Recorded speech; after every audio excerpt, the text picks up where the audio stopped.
Okay student, तो अभी तक हमने क्या पढ़ा? Meaning of federalism and the key feature of the federalism. ये मैंने आपको एक्सप्लेन कर दिया कि फेडरलिज्म का मीन्स क्या है, मतलब क्या होता है, और जो फीचर्स होने चाहिए फेडरलिस्ट कंट्री के वो क्या क्या होने चाहिए। नेक्स्ट जो टॉपिक है बेटा, टाइप्स ऑफ फेडरलिज्म, यानी या फिर इसको हम कहते हैं रूट्स ऑफ फेडरलिज्म, यानी किस किस टाइप्स के फेडरेशन होती है। तो दो टाइप की फेडरलिज्म मानी जाती है। एक होती है कमिंग टुगेदर फेडरलिज्म या फेडरलिज्म कहिए, या होल्ड, और सेकंड होती है होल्डिंग टुगेदर फेडरलिज्म। अब ये समझना ज़रूरी है कि coming together and holding together federalism में क्या अंतर है। बहुत इंपॉर्टेंट टॉपिक है बेटा, तो इसको आप ध्यान से समझिएगा कि coming together and holding together federalism क्या होता है। पहला कमिंग टुगेदर, यानी इसमें क्या होता है बेटा, जो इसमें जो डिफरेंट, एक कंट्री के अंदर जो डिफरेंट बड़ी यूनिट होती है, स्टेट समझ लीजिए, वो मिलती है और एक बड़े यूनिट का फॉर्मेशन करती है। यानी ऐसी लेवल ऑफ गवर्नमेंट में क्या होता है, जो बहुत सारी इंडिपेंडेंट स्टेट्स होती है कंट्री के अंदर, जो अलग अलग स्टेट्स होती है इंडिपेंडेंट, जो बिल्कुल इंडिपेंडेंट होती है, जिसका कनेक्शन नहीं होता है सेंट्रल गवर्नमेंट से, यानी those country which have their separate independent state. ये सारे स्टेट्स जो होते हैं इंडिपेंडेंट स्टेट, वो एक साइड जॉइन होके एक बड़े यूनिट को बनाते हैं। दोबारा समझिएगा, मैं दोबारा आपको बता रही हूँ कि कमिंग टुगेदर यानी कम आती हैं एक साथ, यानी इस टाइप की लेवल ऑफ गवर्नमेंट में, इस टाइप ऑफ कमिंग टुगेदर जो फेडरेशन है, उसमें जो इंडिपेंडेंट स्टेट्स होते हैं हर एक कंट्री में ये नहीं, जैसे हमारी कंट्री में तो क्या है, एक सेंट्रल गवर्नमेंट है और बहुत सारे स्टेट्स हैं, बट कुछ कंडीशंस हमारे यहाँ पे हैं जहाँ पे इंडिपेंडेंट स्टेट्स होते हैं जो एक साथ मिल के आते हैं और एक बड़ी यूनिट को फॉर्म करते हैं, उसको हम कहते हैं कमिंग टुगेदर फेडरेशन। यहाँ देख लीजिए, many independent state come together to form bigger unit, यानी ऐसे देश जहाँ पे इंडिपेंडेंट स्टेट्स जो होते हैं वो एक साथ मिल के एक बड़ी यूनिट को फॉर्म करते हैं। जैसे कि आप यूनाइटेड स्टेट ऑफ अमेरिका, नाम भी क्या बता रहा है आपको, यूनाइटेड स्टेट, यानी यूनाइटेड स्टेट, यानी बहुत सारे स्टेट क्या हुए, यूनाइटेड होके ही। अमेरिका बेटा एक कंट्री नहीं है। यहाँ पे आप देखिए यूएसए का फॉर्मेशन कैसे हुआ, यूएसए का फॉर्मेशन, यूएसए एक बहुत बड़ी कंट्री है, और इस कंट्री को कैसे बनी, इस कंट्री में बहुत सारे जो नियर बाई स्टेट्स थे वो एक साथ मिल के आए और उसने यूएसए का फॉर्मेशन किया। तो ये एग्ज़ाम्पल है कि जहाँ ऐसी कंट्रीज़ कमिंग टुगेदर का फैला है कि ऐसे देश जहाँ पे जो इंडिपेंडेंट स्टेट्स होते हैं वो एक साथ आते हैं और अपने आप को एक बड़े यूनिट में कन्वर्ट करते हैं। क्यों?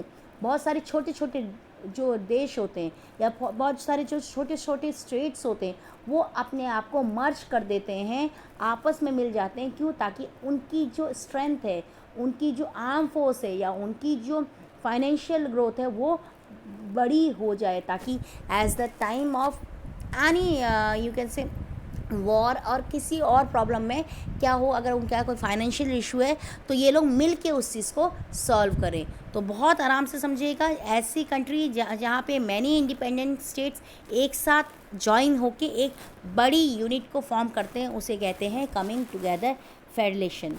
ओके, सेकेंड इसमें क्या होता है, all state have equal power, क्योंकि देखिए यहाँ पे डिफरेंट स्टेट्स मिलके आए हैं ना, मैंने बताया कमिंग टुगेदर में जो डिफरेंट स्टेट्स होते हैं इंडिपेंडेंट स्टेट, वो जॉइन हो जाते हैं ना, आपस में जॉइन हैंड टू हैंड मिला देते हैं और एक बड़ी यूनिट का फॉर्मेशन करते हैं, तो उसे कमिंग टुगेदर के अंदर आता है। सेकंड जो इसका फीचर होता है कि इस टाइप की फेडरेशन में क्या होती है, क्योंकि डिफरेंट स्टेट मिलके आए हैं ना, तो हर एक स्टेट के पास अपनी इंडिविजुअल पावर होती, इक्वल पावर होती। ये नहीं कि अगर वो एक साथ मिलके आ गए तो स्टेट्स की पावर कम हो जाएगी और जो फॉर्मेशन है बिगर यूनिट को जो उन्होंने फॉर्म किया उसके बाद ज़्यादा पावर रहेगी, नहीं, क्योंकि इंडिपेंडेंट स्टेट मिलके आए हैं, इन्होंने अपने आप को ज्वाइन किया बगैर यूनियन में, तो हर एक टाइप की जो गवर्नमेंट होगी, चाहे वो स्टेट लेवल की होगी या सेंट्रल लेवल की, इनके पास अपनी इक्वल पावर होगी। Okay, third, state and central government are equally powerful. Again यही आ गया, इनके पास अपनी इंडिविजुअल पावर होगी, both are having equal power, and इसमें जो स्टेट और सेंट्रल लेवल की गवर्नमेंट है वो एक दूसरे पे प्रेशराइज नहीं कर सकती है। यानी यहाँ इस टाइप की फेडरेशन में सेंट्रल गवर्नमेंट या बिगर यूनिट फॉर्म होने के बाद सेंट्रल गवर्नमेंट स्टेट गवर्नमेंट को ऑर्डर नहीं कर सकती है किसी भी काम को करने के लिए, because they independently join together to form their bigger unit. Reason क्या हो सकता है एक साथ ज्वाइन होने का? सिक्योरिटी पर्पज़ से, फाइनेंशियली अपने आप को और ज़्यादा स्ट्रॉन्ग बनाने के लिए ये कुछ डिफरेंट स्टेट आपस में ज्वाइन हुए, उसको कहते हैं कमिंग टुगेदर फेडरेशन। अब ऐसी कौन कौन सी कंट्रीज़ हैं? USA, Switzerland and Australia. Australia, USA, Switzerland ऐसी कंट्री हैं जहाँ पे कमिंग टुगेदर फेडरेशन में, यानी यहाँ पे इंडिपेंडेंट स्टेट्स आए और उन्होंने अपने आप को एक बिगर यूनिट में कन्वर्ट कर दिया। दूसरा फीचर इस फेडरेशन का ये होता है, यहाँ पे हर एक जो स्टेट्स होते हैं उनके पास इक्वल पावर होती है। साथ ही साथ कोई भी एक लेवल की गवर्नमेंट दूसरी लेवल की गवर्नमेंट के ऊपर अपना ऑर्डर नहीं चला सकती या अपने जो लॉज हैं उनको इम्प्लीमेंट नहीं कर सकती या उनसे ज़बरदस्ती कुछ काम करने के लिए मजबूर नहीं कर सकती। यानी both have their equal power. Example USA, Switzerland and Australia. Got it? Second बेटा, होल्डिंग टुगेदर फेडरलिज्म क्या होता है? अब होल्डिंग टुगेदर समझते हैं बेटा। होल्डिंग टुगेदर फेडरलिज्म एक ऐसा फेडरलिज्म होता है जहाँ पे a large country decided to divide their power between center and the state government। यानी जहाँ ऐसी कंट्री जहाँ पे जो एक बहुत बड़ी कंट्री जो एरिया वाइज बहुत बड़ी कंट्री है वो क्या करती है, पावर को डिस्ट्रीब्यूट कर देती है डिफरेंट स्टेट में। यानी जैसे इंडिया का एग्जांपल लेके मैं आपको समझाती हूँ। India is example of holding together federation, क्योंकि इंडिया एरिया वाइज और डाइवर्सिटी वाइज बहुत बड़ा कंट्री है। तो यहाँ पे क्या है, जो सेंट्रल गवर्नमेंट है उसने अपनी जो डिफरेंट स्टेट्स है 28 स्टेट है उनको अपनी इंडिविजुअल पावर दे दी है। यानी दोबारा बता रही हूँ, ऐसी कंट्री, ऐसा फेडरलिज्म जहाँ पे एक लार्ज कंट्री क्या करती है, डिसाइड करती है कि अपनी पावर को डिस्ट्रीब्यूट करे, ठीक है, between the centre and the state government.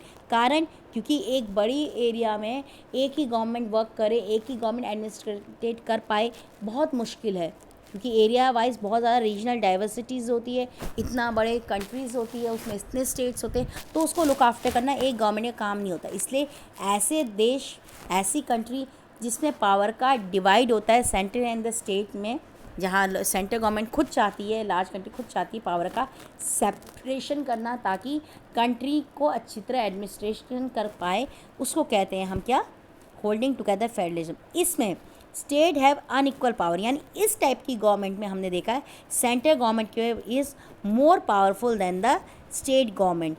यहाँ पे हम देख रहे हैं all are having the equal power, और ऐसे फेडरल कमिंग में इंडिपेंडेंट स्टेट एक बिगर यूनिट बनाते हैं, बट हम यहाँ देख रहे हैं होल्डिंग में बड़ी कंट्री डिसाइड करती है अपनी पावर को डिस्ट्रीब्यूट करना ताकि अच्छी तरह एडमिनिस्ट्रेशन कर पाए। सेकंड फीचर, यहाँ पे स्टेट गवर्नमेंट से ज़्यादा पावर किसके पास होती है, सेंट्रल गवर्नमेंट के पास। यहाँ इक्वल होती है, यहाँ एक के पास ज़्यादा पावर है। और जैसे मैंने बता दिया थर्ड, सेंट्रल गवर्नमेंट है मोर पावर, यानी होल्डिंग टुगेदर फेडरलिज्म में सेंट्रल लेवल की जो गवर्नमेंट होती है वो मोर पावरफुल होती है than the state government. Got it? Okay. Example India and Belgium. Country का एग्जाम्पल हो गया इंडिया या बेल्जियम, एक ऐसी कंट्री है जहाँ पे होल्डिंग टुगेदर फेडरेशन आपको दिखने को मिलेगा। अच्छी तरह पढ़िएगा तो आपको ये खुद समझ आ जाएगा कि कमिंग टुगेदर, होल्डिंग टुगेदर ये क्या है, ये टाइप्स ऑफ फेडरलिज्म है या रूट्स ऑफ फेडरलिज्म है, कि दो रूट्स अपनाए गए फेडरलिज्म में, एक कमिंग टुगेदर, एक होल्डिंग टुगेदर। ओके बेटा, ओके।